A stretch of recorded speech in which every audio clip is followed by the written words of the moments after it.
Meus irmãos, nós continuamos na nossa jornada no livro de Apocalipse e eu quero convidar você a abrir a sua Bíblia em Apocalipse capítulo 13.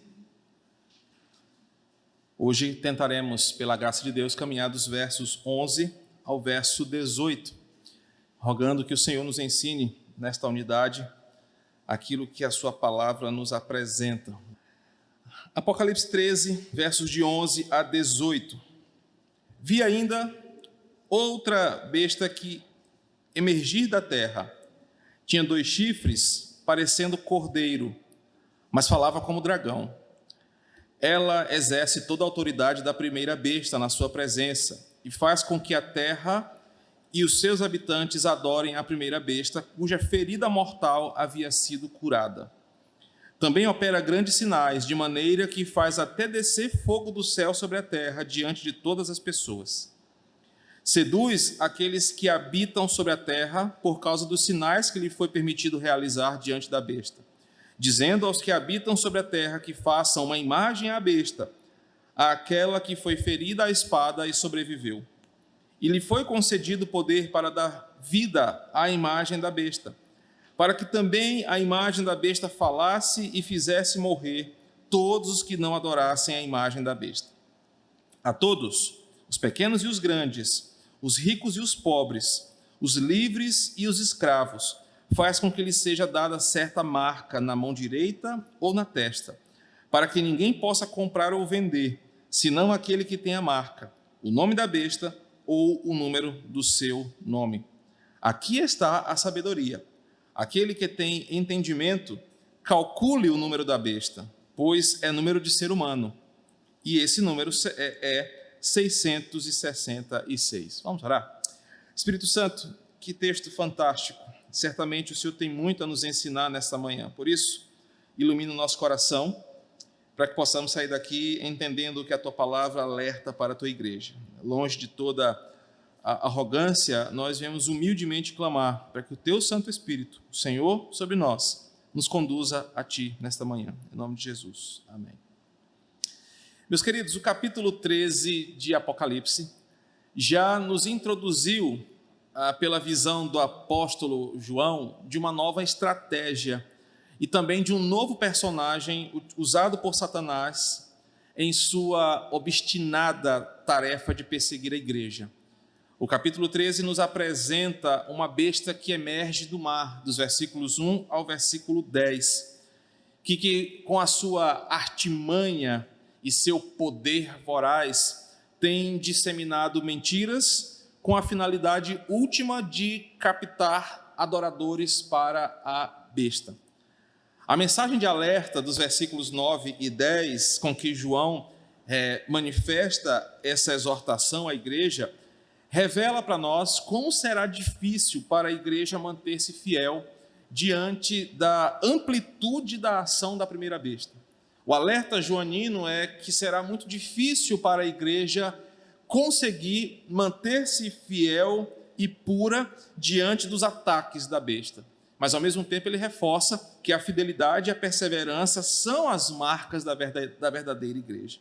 Agora, nessa nova unidade, a visão de João se expande para um novo personagem. E o novo personagem é uma nova besta que agora emerge da terra. E é o que nós passaremos a analisar a partir de agora, verso a verso. Um detalhe importante para você que está nos acompanhando é que João está tendo uma visão que representa ou representará uma realidade que nós viveremos. É preciso reforçar que esses elementos aqui vistos não serão literalmente visíveis em um determinado momento do mundo. Nós não veremos um animal emergir do mar e da terra. Explicamos aqui o que significa um simbolismo representativo. João está vendo essas coisas como uma ilustração que tem por tarefa nos explicar uma representação do que vai acontecer. Então, embora João esteja vendo esses animais, João esteja vendo essas cenas, elas não serão vistas por nós de forma literal. Elas representam alguma coisa que o texto vai explicar tem explicado ao longo do seu próprio conhecimento. O versículo 11 diz que, diferente da criatura anterior, marcada pela sua força bruta, pelo seu apetite destruidor e pela sua ganância voraz, essa seria uma definição da primeira besta. A besta que emerge da terra usa elementos mais sutis de intelectualidade e filosofia racional para atacar a igreja. O versículo 11 diz assim: vi ainda outra besta emergir da terra. Tinha 2 chifres, parecendo um cordeiro, mas falava como um dragão. Diferente da primeira besta, que tem muitos chifres, muitas cabeças, muitas coroas, e é demonstrada como um animal feroz, voraz, essa segunda besta, ela parece ser menos agressiva, mas é tudo um mero engano. João faz questão de destacar que, embora a besta anterior parecesse focada em atacar o corpo físico através da perseguição e morte, versículo 10 nos mostra isso, esta segunda besta, ela está determinada em agir a partir de outra ferramenta. Se a primeira besta age pela força bruta, perseguição, morte dos cristãos, a segunda besta age pelo engano e pela ilusão mentirosa das falsas filosofias, das cosmovisões e das ideologias satânicas implementadas no mundo.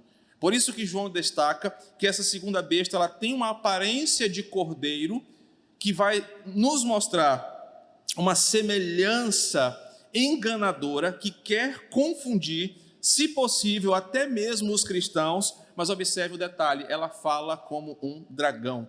Então João destaca que esta segunda besta, ela, diferente da primeira, ela não vai usar da força física, ela não vai usar da perseguição, ela não vai usar da dor, ela vai usar do engano, da aparência falsa para disseminar a sua maldade. A sua origem é destacada aqui, ela vem da terra, início do versículo 11, parecendo mostrar um antagonismo, ela não vem do céu. Embora ela pareça o cordeiro, embora ela tenha uma aparência de piedade e santidade, a sua origem é da terra. Mas também há quem argumente que, novamente, a junção de mar e terra mostram um compromisso em todas as esferas da criação unidas contra Deus. A união de terra seca e mar dá a ideia de que todo o planeta, em todos os seus fundamentos, agora estão voltados contra o Senhor. Embora essa besta pareça um cordeiro, observem que João destaca, era possível discernir a sua diferença, porque ela fala como um dragão, ou fala como o dragão, é a melhor possibilidade aqui. Ela tem a linguagem semelhante àquele que deu autoridade a ela. Não fala como qualquer dragão, mas ela fala como o dragão que deu autoridade para ela. Então, alguns têm dito que o papel dessa nova besta é como se fosse um falso profeta, que será um personagem também apresentado a partir daqui. Esse falso profeta usará a sua boca, a sua mensagem, a sua ideia para enganar a muitos. Observem aqui comigo atentamente o que João está dizendo. Surgirá um ser, ele está vendo um ser, diabólico, que aparentemente demonstra piedade, aparentemente demonstra sabedoria, bons princípios, motivações, repleto de bons argumentos, argumentos esses racionais e por vezes religiosos, que prometem santidade, prometem paz entre os homens, mas que, embora pareça imperceptível, ele está camuflado e em alguns momentos dá para perceber que através da sua fala ele não está falando a verdade, ele está enganando a igreja, enganando este mundo. O versículo 12 vai nos confirmar isso, porque enquanto a primeira besta exerce e esbanja violência e arrogância, lembra que na sua testa, na sua coroa, no versículo 1, a primeira besta carrega o nome de blasfêmias. E eu expliquei isso na semana passada, a ideia das blasfêmias aqui é o seu compromisso, o seu slogan declarado de se opor à santidade de Deus. Essa segunda besta, ela é mais sutil, ela não escancara quem ela é, ela não mostra claramente as suas intenções. Quem olha para ela acha que ela é menos agressiva, acha que ela não é tão maldosa, mas é um mero engano. Ambas recebem poder e autoridade do dragão e são duplamente mortais. Versículo 12 diz assim: ela exerce a autoridade da primeira besta na sua presença e faz com que a terra e seus habitantes adorem a primeira besta, cuja ferida mortal havia sido curada. Nós aprendemos na semana passada que a ressurreição de Cristo é um golpe de escárnio em Satanás e seus propósitos. Mas pelo decreto divino, Satanás não fora ainda aniquilado, pois o seu fim já está prometido. Mas Satanás, na sua mentira arrogante, fez este mundo achar que a sua derrota era uma aparente vitória. Ele sobreviveu à morte de Cristo, à sua ressurreição, e ele usa isso como uma arma para voltar-se contra Deus com mais ímpeto e com mais força. O versículo 12 diz que as duas bestas se unem em uma tarefa anticristã para destruir a igreja. E é aqui que eu ressalto o primeiro ponto importante para nós. Eu não acredito e não defendo a ideia de um anticristo ser uma persona, ser uma pessoa que se levantará em nome de toda a humanidade. Mas o livro de João nos apresenta que o homem da iniquidade, assim como lá em Babel, é toda uma unidade de propósito voltada contra Cristo. E essas duas bestas aqui se mostram que, unidas pela perseguição, pela mentira, pela falsa adoração, pela morte e assassinato dos fiéis, por meio de propagação de heresias, mentiras e enganos, elas se unem para destruir a palavra de Deus, os fiéis e a própria imagem do Senhor na terra. Mais uma vez, João nos apresenta o que a igreja vai enfrentar ao longo dos séculos. Ele diz que essa besta que emerge da terra vai enganar aqueles que sobreviverem à perseguição física, que junto com aquela besta que persegue os cristãos para tirar-lhe a vida, a unidade fala que persegue os que habitam no tabernáculo, a unidade anterior, perseguem a palavra, e aqueles que sobrevivem, a segunda besta se une com a primeira para, através do falso ensino, através da falsa pregação, da falsa promessa, conduzir os que sobrarem daquela unidade, daquela perseguição, para a adoração errônea a Satanás. Então perceba que aqui é uma integração de todos os sistemas do mundo, unidos com o propósito de fazer com que a imagem da igreja desapareça. A besta do mar, unida com a besta da terra, se unem para extirpar a imagem de Deus no mundo. Os versículos 13 e 14 nos mostram algo interessante, porque a primeira besta, ela consegue auditório, ela consegue fiéis, seguidores. Versículos 3 e 4 nos mostram isso, quando ela mostra-se curada da sua ferida quase mortal. E por causa desta jogada, desta manipulação da verdade, Satanás ganha mais seguidores. Versículo 4. E em uma adoração blasfema, a humanidade passa a adorar a besta, um louvor que era exclusivo a Deus. Agora, no versículo 13, a segunda besta também faz a mesma estratégia. Ela usa de poder que foi lhe dado para fazer grandes sinais, versículo 13, de maneira que faz descer fogo do céu sobre a terra, diante de todas as pessoas. Ela seduz aqueles que habitam sobre a terra por causa dos sinais que lhe foi permitido realizar diante da besta, dizendo aos que habitam sobre a terra que façam uma imagem à besta, aquela que foi ferida à espada e sobreviveu. Esses dois versículos ampliam o nosso entendimento. O final do versículo 12 nos dá uma pista de como essa besta age no mundo. Ela vai agir principalmente imitando a Deus, aos seus santos, numa linguagem religiosa em todo o mundo. Posso assegurar aos irmãos e afirmar sem medo de errar que esta segunda besta, ela é oriunda ou ela é o ponto de partida para que falsas religiões se expandam pelo mundo e confundam as pessoas. Observe, o versículo 13 e 14 diz que ela vai operar grandes sinais a exemplo dos grandes homens de Deus do passado. Quando fala que ela vai fazer descer fogo do céu, nós lembramos de Elias. Nós lembramos do livro de 1 Reis, naquele episódio clássico, quando os profetas de Baal são consumidos pelo fogo que desce do céu e depois há a ordem para que eles sejam executados, porque Deus de Israel venceu aos falsos deuses. E também nós temos a ideia de que Moisés aqui é lembrado por causa dos grandes sinais que lhe fora permitido realizar, a exemplo das pragas lá do Egito. Então, a nova besta, ela vai agir principalmente pelas lentes religiosas, com a intenção de tirar o foco da verdade e capturar seguidores pela ilusão e pela mentira. Não é de hoje que isso acontece na história do mundo. Quando você lê os primeiros capítulos de Êxodo, você vê que os magos de Faraó também tentaram copiar aquilo que Deus milagrosamente fez através de Moisés. Moisés joga o cajado no chão, o cajado se transforma numa serpente. Os magos de Faraó tentam copiar este milagre, esta ação divina, e isso ao mundo parece algo fantástico. O que a besta vai fazer é, copiando aquilo que vem de Deus, ela vai enganar, se possível, crentes que caminham com o Senhor. Através da cópia, através da imitação daquilo que vem de Deus. Observe que o versículo 14 começa com uma expressão, ela seduz.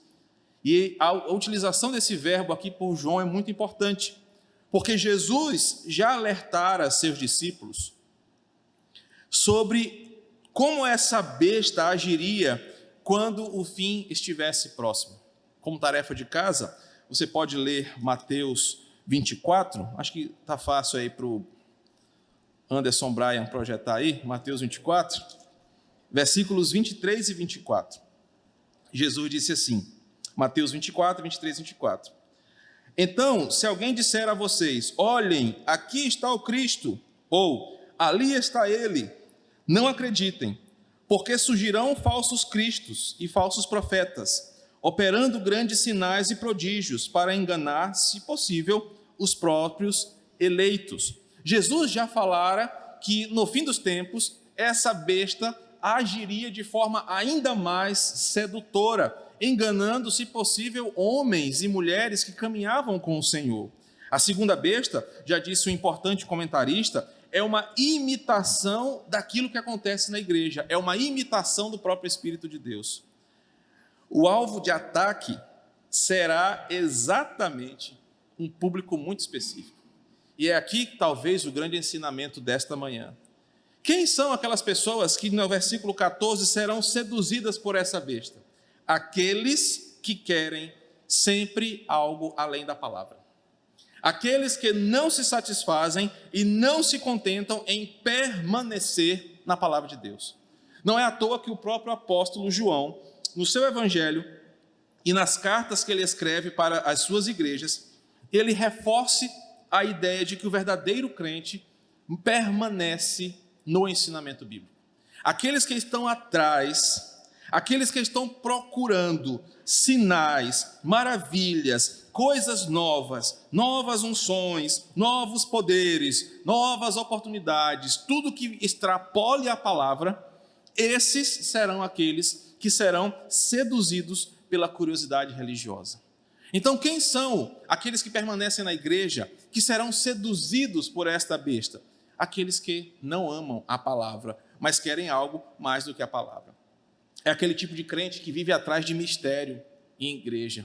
É aquele tipo de crente que vive de reteté em reteté.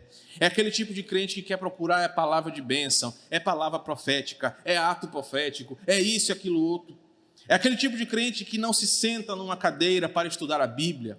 É aquele crente que não se contenta com a velha palavra de Deus, mas vive pelo novo. Vive buscando chaves espirituais, buscando mistérios. São pessoas que dizem que tiveram uma nova revelação de Deus. Essas pessoas são pessoas que a besta seduzirá com seus sinais e maravilhas. Tais pessoas seguirão a segunda besta, porque ela lhes oferece aquilo que o seu coração deseja. Sair da palavra e se apegar em algo fora dela. Observe que essa segunda besta, então, vai seduzir essas pessoas fazendo com que elas acreditem que essas coisas são de Deus, que o rodopio é de Deus, que o sapateado é de Deus, que a língua falada é de Deus, que tirar o tumor no púlpito é de Deus, que adivinhar a placa do carro dos outros é de Deus, que revelar pecado alheio é de Deus. Essas pessoas vão ser seduzidas por isso, achando que estão seguindo a Deus, mas elas estão sendo seduzidas pelo propósito maligno. E o ponto aqui é muito claro. O que a besta quer é, através das suas enganações, observe o versículo 14, ela quer que os seus seguidores façam uma imagem da besta e a adorem, versículo 15, aquela que foi quase morta.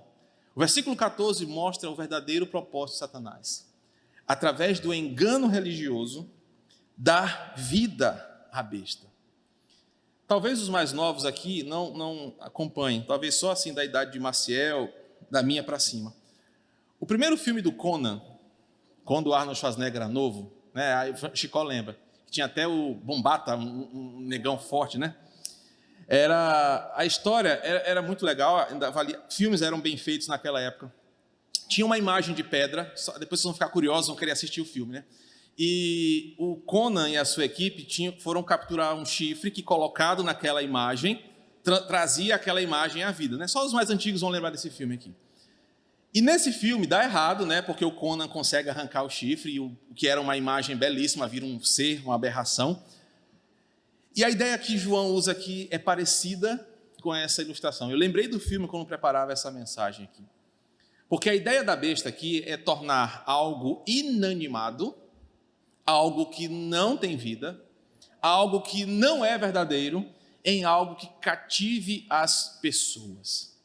E o que João está ensinando aqui? O propósito da enganação religiosa, o propósito dessas pessoas que são enganadoras, falsos profetas, falsos apóstolos, falsos líderes, é criar um Deus que não é real e dizer que esse Deus merece adoração.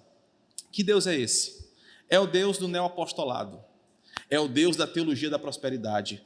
É o Deus que barganha com as pessoas e que carece de relacionamento com elas. É um Deus que é subordinado ao meu decreto. É um Deus que é subordinado ao que eu exijo. É um Deus que não é soberano, que não sabe o que vai acontecer amanhã. É um Deus, como um pastor brasileiro falou e ensinou, não pode fazer nada diante do mal, apenas fica do nosso lado, chorando conosco as dores desse mundo. Os falsos profetas criam uma imagem irreal de Deus, captam seguidores pelos seus sinais e maravilhas e levam essas pessoas a adorarem esse falso Deus, que na verdade é o próprio Satanás. Por isso que Paulo vai alertar aos Gálatas, olha, tenham cuidado com o outro evangelho. Mesmo que um anjo desça do céu, que pareça com poder, com autoridade e com piedade, se ele lhe pregar um outro evangelho, ele está ensinando uma adoração satânica. Não siga tais pessoas. O foco é bem apresentado. O fim de todos os poderes dessa besta, unida com a antiga besta, é só um: é trazer a este mundo um altar de adoração a Satanás. O versículo 15 vai nos mostrar que, como ela vai seduzir muitas pessoas, ela vai usar, através da imitação de Deus, uma falsa sensação de paz. Ah, mas Deus fala nesses lugares. Irmãos, Deus não fala nesses lugares. Ah, irmão, Deus falou no ciclo de oração. Deus não falou no ciclo de oração. Ali o que fala é uma linguagem humana, é uma manipulação maldosa. Deus não se manifesta além daquilo que Ele mesmo se limitou na sua palavra. Então o que acontece é que essa besta vai mostrar através da sedução que dons, milagres, maravilhas ainda acontecem hoje, como se fosse um propósito de Deus para cativar uma nova população. Não, essas coisas não acontecem. Os dons miraculosos encerraram quando o cânon encerrou. Deus não precisa usar de sinais e prodígios para se mostrar vivo hoje. Ele precisa que a sua palavra seja pregada para que ele se mostre vivo entre nós. É claro que Deus pode usar por vezes dos milagres para operar na vida das pessoas. Mas o milagre não é uma via de regra. Milagre é uma própria quebra da lei da física para uma ação divina. Não existem milagres hoje em dia como dons. Não existem dom de línguas como existiam no Novo Testamento, que nós às vezes nem sabemos como eram na verdade. Essas coisas são enganações da besta, que usa dessas coisas para seduzir pessoas que fogem da palavra. O versículo 15 mostra isso muito claro. A besta dá vida a um ser feito de uma matéria orgânica, mas com a finalidade de que seja adorada e não de servir ao Senhor. E um grande comentarista de Apocalipse diz o seguinte: da mesma forma como Deus cria Adão e dá vida a Adão, a besta cria um ser e dá vida a ele, porque a sua intenção é imitar a Deus. A idolatria aqui manifesta é miraculosamente atraente. Para pensar. E nós vamos perceber como isso é muito aplicável entre nós. Movimentos evangélicos bombam da noite para o dia. Basta ter uma novidade que extrapole a Escritura. Eu já cansei de contar como na década de 90, a antiga igreja a qual eu pertencia ficou famosa por causa de uma mulher que fazia chover ouro quando orava, de uma senhora que pregava aqui no Quatraque, que mostrava que veio um anjo do céu e colocou o dente de ouro na sua boca. Há homens que arrancavam tumores das pessoas, a unção do emagrecimento. Quantas pessoas não foram ver, pessoas que tinham um braço menor do que o outro, e aquele falso profeta orava e as pessoas tinham seu braço consertado? Quantas besteiras ouviram nos púlpitos de homens que ressuscitaram, que foram no inferno, que foram no céu, que tiveram novas visões, que traziam novas palavras. Essas coisas seduzem, atraem, enchem igrejas e lotam os cofres eclesiásticos. A besta usa da enganação para seduzir as pessoas e fazer com que elas achem que elas estão seguindo a Deus. O versículo 16 e 17 nos mostra o seu perigo. A todos, os pequenos e os grandes, os ricos e os pobres, os livres e os escravos, faz com que lhe seja dada certa marca na mão direita ou na sua testa. Coisas importantes aqui deste trecho do Apocalipse é que talvez seja a parte mais curiosa quando a gente conversa sobre Apocalipse.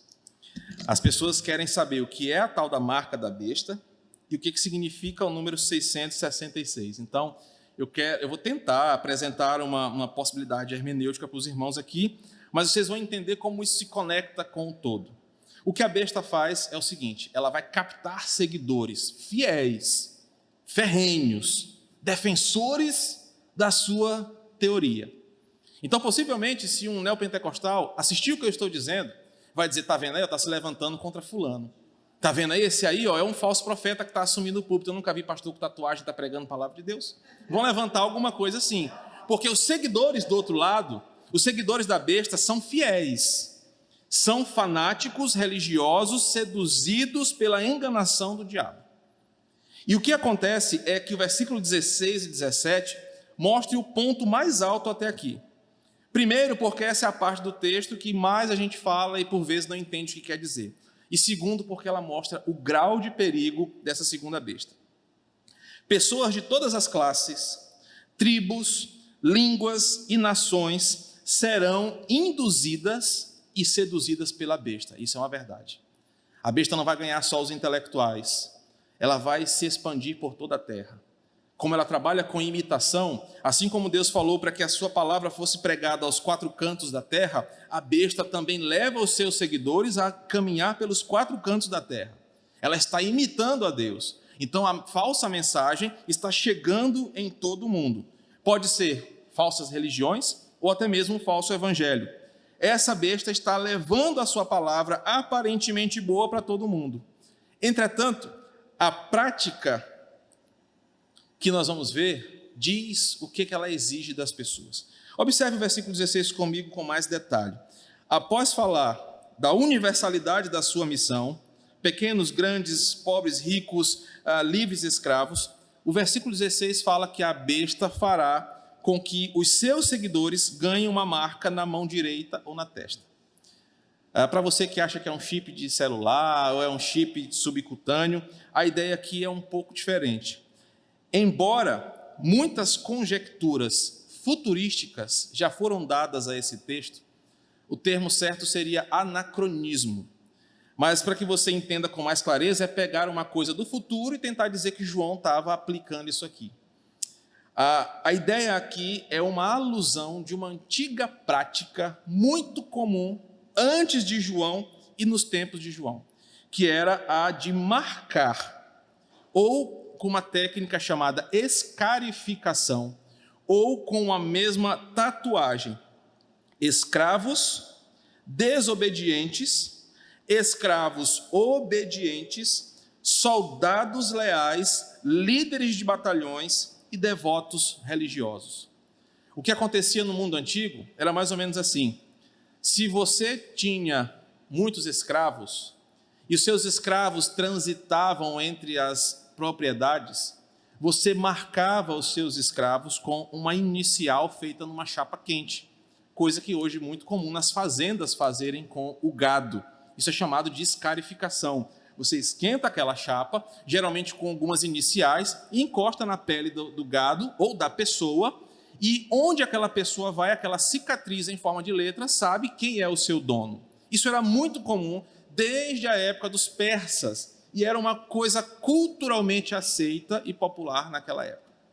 Outra coisa, que é até vista naquele filme Gladiador, que os generais romanos, os principais soldados, eles eram tatuados com o número do seu batalhão, para que caso eles fossem mortos em guerra, eles saberiam identificar quem era aquele soldado que devia serviço a Roma. Então a tatuagem aqui, ou a escarificação, era uma prática antiga de marcar propriedade. E o que isso significa? Pensando naquilo que a besta pretende fazer, nada mais sensato do que mostrar o nível de compromisso que ela exige dos seus. A besta quer deixar bem claro quem é a sua propriedade. O mundo saberá claramente quem está do lado da besta.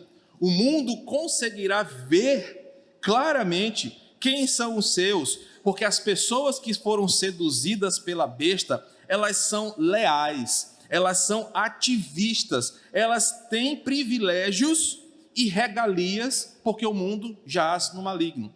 Então o versículo 16 diz o seguinte: o que a besta quer é que os seus tenham tanto compromisso, sejam claramente identificáveis pelo que acreditam, pelo que falam, pelo que defendem, pelo que pregam. E isso mostrará, eles são adoradores da besta. Um outro esclarecimento importante aqui é a enganação. Assim como os sacerdotes tinham marcas na testa, em suas tiaras, escrito santidade ao Senhor, os adoradores da besta também carregarão em seus corpos exatamente o seu compromisso. A ideia aqui da mão direita e da testa não é, como fora dito no início dos anos 90, o mouse do computador e a tela, né? Como muitos diziam, isso era o vício das pessoas, né? Coitado do Brian, né? O mouse e a coisa. Não, mas era exatamente um compromisso de mostrar devoção na testa como um compromisso intelectual. Os seguidores da besta defenderão a sua ideologia, defenderão aquilo que ela ensina, quer seja no campo político, quer seja no campo religioso, cultural, da moda, da arquitetura, da arte, de tudo que for. Os adoradores da besta defenderão a sua ideia, por isso a parte da intelectualidade na testa. E também a ideia da mão, o seu esforço, o seu empenho, o seu trabalho para fazer com que o mundo caia nas garras da besta. Então, creio que estamos falando de uma marca simbólica. Se você estava achando que as pessoas carregarão essa marca visivelmente, você pode até continuar com essa crendice. Mas como temos trabalhado um simbolismo representativo, fica claro que João está dizendo: nós vamos saber quem adora a besta, pelo jeito que elas falam, pelo que elas defendem nas redes sociais, pelas suas conversas, pela sua postura dentro de casa, pela sua postura no vestir, no falar, no construir, no comprar, no vender. É a ideia de um mundo seduzido por um falso ensinamento que vai ser visível nos nossos dias saber quem adora a besta. Eles terão um compromisso pesado, eles terão um compromisso de fato com a imagem da besta e a sua teologia. E ideologia também. Você não vai ficar procurando, né? Deixa eu ver se tu tem a tatuagem da besta aí. Não, você não vai precisar ficar procurando isso. Mas você vai perceber que ele adora a besta pelas suas posturas iguais à do dragão. Então o versículo 17 diz que ninguém que não tenha essa marca vai poder comprar ou vender, senão aqueles que têm a marca, o nome da besta ou o número do seu nome. Observe que João está dizendo o que nós já estamos começando a sentir, ainda leve, mas que vai agravar daqui a algum tempo. Um tempo na história onde haverá boicote internacional, dificultando a vida daqueles que não concordam com a ideologia da besta. Para pensar. Hoje, se você não for de acordo com a agenda deste mundo, você é cancelado. Já pararam para pensar nisso? Que hoje não é mais opcional. Você tem que aceitar o que uma agenda internacional impõe. Esses dias, conversando com um profissional, ele estava me dizendo o seguinte: eu não posso, no meu consultório, não concordar com o que a pessoa acha sobre si, porque eu não posso ir contra as decisões dos conselhos regionais e federais, porque eu vou perder minha credencial. Não é mais optativo. Você tem que aceitar, e se você não aceitar, você é cancelado hoje, perseguido amanhã. Perceba como o mundo está girando em torno desta visão de João. A besta está ampliando a sua ideologia. Os seus seguidores estão cada vez mais radicais, mais extremos, mais fanáticos. Estão entranhados em todas as áreas. É não apenas na política, porque às vezes nós somos reducionistas, mas na moda, na arquitetura, no cuidado com o meio ambiente, na literatura, na televisão. Esses dias eu tenho tido um cuidado muito grande com Lely. Para que os nossos filhos assistam um filme, nós temos que assistir antes. Quer ver um detalhe? Quem tem criança pequena que está me assistindo aqui, tem um filmezinho novo do Patrulha Canina, desenho para bebê, que acho que Teles já deve ter visto. É um desenho que parece inofensivo, é um bando de cachorro, um é bombeiro, o outro é engenheiro, o outro é salva-vidas. Só que você vai assistir o novo filme deles. E tem um personagem que eu até me identificava muito com ele, porque ele é feio, ele é um construtor lá, né? Que ele traz agora, neste novo filme, uma mensagem LGBT para as nossas crianças. E ele diz, em determinado momento do filme: nunca deixe que ninguém diga o que você deve ser. Você deve ser o que você quiser ser. Um filme para criança. Que antigamente você podia até deixar seus filhos assistindo um pouco de televisão com uma certa liberdade. Às vezes, para a gente assistir um filme a dois, a gente deixava os meninos no quarto assistindo televisão. Mas hoje a gente tem que se preocupar com isso. Não é mais optativo. Não é mais facultativo. Você tem que aceitar. A besta está fazendo isso. Olha o que João diz: chegará um momento na história em que haverá boicote internacional, dificultando a vida daquele que não concorda com o ensinamento e adoração à besta. Sabe o que vai acontecer? Daqui a alguns anos, ou seu filho vai estudar numa escola doutrinada pela esquerda, e por toda essa ideologia maior, ou você não vai permitir que seu filho estude, porque não vai adiantar, embora seja um movimento lindo de resistência, educação cristã clássica. Eu sou muito pessimista com o progresso desse tipo de ensinamento, porque o sistema é maior e será sempre um movimento de resistência. Ou os nossos filhos vão estudar dentro de casa, ou eles terão que ser extremamente pastoreados por nós, para não serem doutrinados pela esquerda. Eu vejo isso lá em casa. A minha filha já tem 11 anos e a gente conversa todos os dias sobre o que ela aprende na escola. O que foi que você aprendeu hoje? Ela sempre traz uma informação conforme o patrono educacional do Brasil trouxe para as escolas. E nós tentamos: filha, isso é uma visão do mundo. A Bíblia diz outra coisa. Imagina para quem está tendo filho, uma geração mais nova do que a minha. Que problemas nós iremos enfrentar? O outro detalhe aqui é que João prevê que haverá um tempo que a besta vai usar a economia global para testar a fé dos eleitos. A besta vai usar a economia, o comprar e o vender, para ver se de fato nós temos tanto compromisso com o que cremos. Você não poderá vender ou comprar se você for de desacordo com a mensagem da besta. Versículo 18, nós já estamos caminhando para o final. João dá novamente um conselho. Assim como ele fez nos versículos 9 e 10, a sua visão apresenta um conselho e um grande mistério, que talvez seja o ponto de curiosidade máxima aqui, né? O que significa o tal do número 666? Assim como o número 24, né? São dois números que a gente fica assim, né? Tem sempre uma coisa misteriosa, né? Mas ao longo dos anos, especificamente a partir de 1830, é que surgiu essa conversa sobre o número 666 ser o número de Satanás. Deixa eu trazer um resgate histórico para você. A partir do começo do século XIX, alguns estudiosos do grego e do hebraico, e também do latim, começaram a fazer uma investigação a partir de um estudo chamado gematria, que é de decifrar códigos alfanuméricos da Bíblia e buscar na história o seu significado. Então foi apenas a partir desse tempo que os homens olharam para esse texto e falaram, cara, 666 quer dizer alguma coisa que não está clara no texto, vamos olhar para a história e buscar o seu significado. Então surgiu a teoria de que João estava dando pistas através do número 666 a um nome. Isso porque, no hebraico, o idioma ele é alfanumérico. Por vezes, letras representam números e vice-versa. Então, durante alguns anos, alguns afirmaram que João estava decodificando o nome de Nero, dizendo que Nero era o primeiro anticristo ou o anticristo da história, por causa da influência satânica de Nero, a ponto de matar cristãos, perseguir a igreja no primeiro século. Então João estava dizendo claramente, olha, Nero é o anticristo. Observe a mensagem. Aqui está a sabedoria. Literalmente João está dizendo, aqui está um grande mistério, uma coisa que só os sábios vão entender. Aquele que tem entendimento, calcule o número da besta, pois é o número de ser humano, e esse número é 666.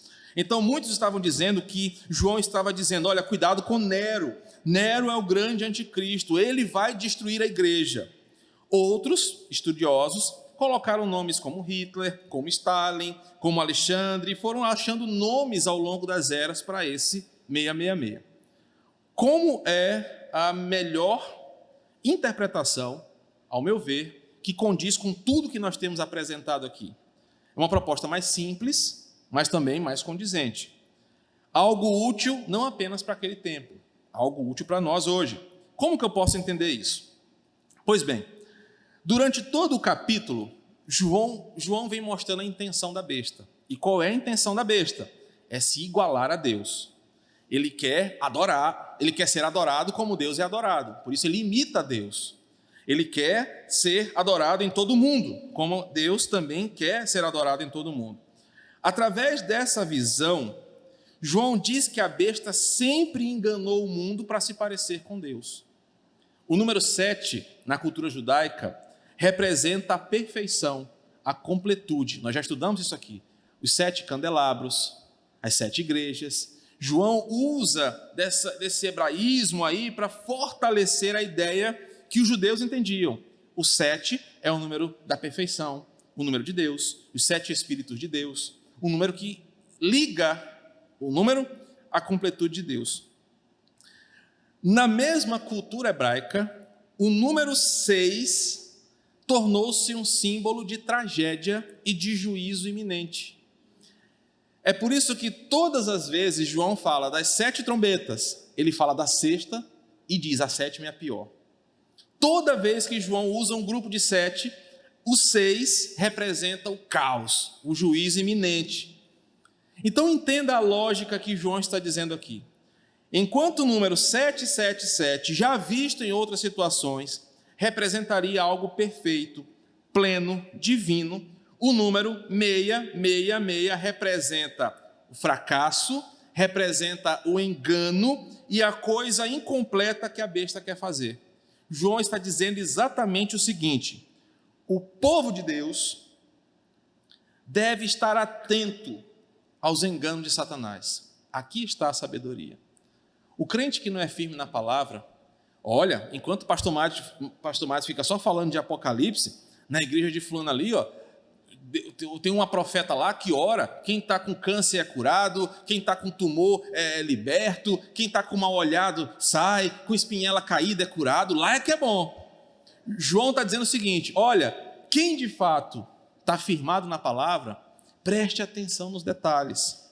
Você deve ficar atento aos enganos de Satanás, você deve ser sábio e perceber os sinais da besta. Ele diz, cada crente que possuir a mente de Cristo, observe o versículo 18, conseguirá calcular. Essa não é a melhor tradução para o termo. João não usou a palavra calcular, ele usou a palavra discernir. E João está dizendo o seguinte, o crente firmado na palavra vai olhar para aquilo ali e vai dizer, rapaz, isso é fogo estranho, isso não está na Escritura, isso não é de Deus, e não ficará com medo. Tem gente que fala assim, pastor, o senhor é muito corajoso em falar que fulano de tal, igreja ABC não é de Deus. Por que o senhor faz isso? Porque eu permaneço na palavra. O crente que não permanece ainda vai na dúvida, mas será, pastor, que aquilo não é de Deus? Eu vi lá, a mulher entrou no mistério lá, rodopiou e trouxe cura. Irmão, não é de Deus. Satanás também opera grandes sinais, está aqui escrito. E ele, por vezes, opera dentro da igreja. O que João está dizendo é, quem for crente de verdade vai saber discernir essas coisas. Por quê? Por que João usa a palavra discernir? Porque discernimento de espíritos é uma coisa que Deus dá para a sua igreja. Então, quem for crente de verdade vai saber discernir a ação da besta. Você vai perceber como ela vai se manifestar, por mais sutil que ela seja. E a conclusão é clara. Final do versículo. Tudo o que a besta faz é incompleto, é fracassado, é mentiroso, remete ao que ela é, 666, um número de fracasso em cima de fracasso. Então não fique aí demonizando o número 666. Tem gente que não compra nem casa, nem nada que tenha o final 666. Não, vamos voltar no telefone 1666, Deus me livre, não é coisa de crente. Não é a ideia de João. A ideia de João é dizer o seguinte, olha, quem for crente de verdade vai perceber que é um número de ser humano. Veja esse detalhe no versículo 18, porque não é de Deus. É o número de uma tentativa de enganar. E esse número é 666, uma manifestação incompleta do que é divino. Um texto intrigante, desafiador, que traz algumas aplicações para nós muito importantes essa manhã. A primeira aplicação que nós vamos destacar é que essa unidade nos faz pensar sobre como os poderes desse mundo estão unidos para denegrir não apenas a pessoa de Deus, mas o seu povo e a sua palavra. O capítulo 13 mostrou que quer seja pela perseguição física, quer seja pelas ideologias culturais, políticas, econômicas, pelas filosofias, pelos sistemas, pelas cosmovisões, todas essas frentes são anticristãs e pensam na destruição da igreja. A unidade nos ensinou que o mundo está envolvido em apagar a imagem de Deus. A unidade também nos mostra o poder devastadoramente sedutor da besta, da falsa adoração, da idolatria, e como nem sempre é fácil identificar. Tem gente que vai se levando, prova um pouquinho hoje do mistério, volta na semana seguinte, ouve uma pregação que mexe um pouquinho mais com a emoção, que promete uma coisa que a Bíblia não promete, mas mal não faz, vai se deixando, vai se percebendo, quando dá por si, está totalmente seduzido por aquilo ali. Aqueles que andam em busca de algo além da palavra serão as principais vítimas dessa besta. A unidade também nos ensinou, e nós aprendemos, que o fim de todas essas iniciativas da besta, até mesmo quando parecem ser piedosas e santas, é somente um: dar vida ao Deus desse século. Tudo nesse mundo é sobre adoração. Ou você adora verdadeiramente a Deus, ou você cai na falsa adoração a Satanás. Outra aplicação útil para nós é que o texto nos previne do que vai acontecer. Irmãos, chegará um tempo que a perseguição contra a igreja se intensificará. Aqueles que não são a favor da agenda desse mundo, aqueles que não são a favor da pregação da besta, irão sofrer severamente por amor a Cristo. E nisso será provada a sua fidelidade, no versículo 10 e 11, e agora no versículo 18, o seu amor. Quando o mundo se levantar ainda mais contra a igreja, muitos vão se acovardar, mas alguns ficarão de pé. Por fim, a unidade nos desafia a nos apegarmos à palavra de Deus, não cairmos nos enganos de Satanás. Satanás vai tentar imitar a Deus e o seu número, ou seja, a sua atividade, demonstrará quem ele é. Ele é falso, ele é mentiroso, ele é um impostor. Por isso nós não podemos dar espaço, mínimo sequer, para falso ensino, falsas doutrinas, falsos líderes. Eles devem ser acusados, apontados, desmascarados e expulsos do nosso meio, porque eles estão a serviço da besta. Quanto menos espaço esses homens tiverem, mais a palavra de Deus avançará. Ao contrário disso, quanto mais nós dermos ibope para esse tipo de gente, esse tipo de igreja, esse tipo de pregação, de religião, mais a besta alcançará o seu propósito maligno. Um desafio para nós, um desafio para a igreja, mas como o próprio João disse, nós estaremos confiantes na palavra de Deus, que nos sustentará para um fim glorioso. Que o Senhor nos abençoe com a sua mensagem.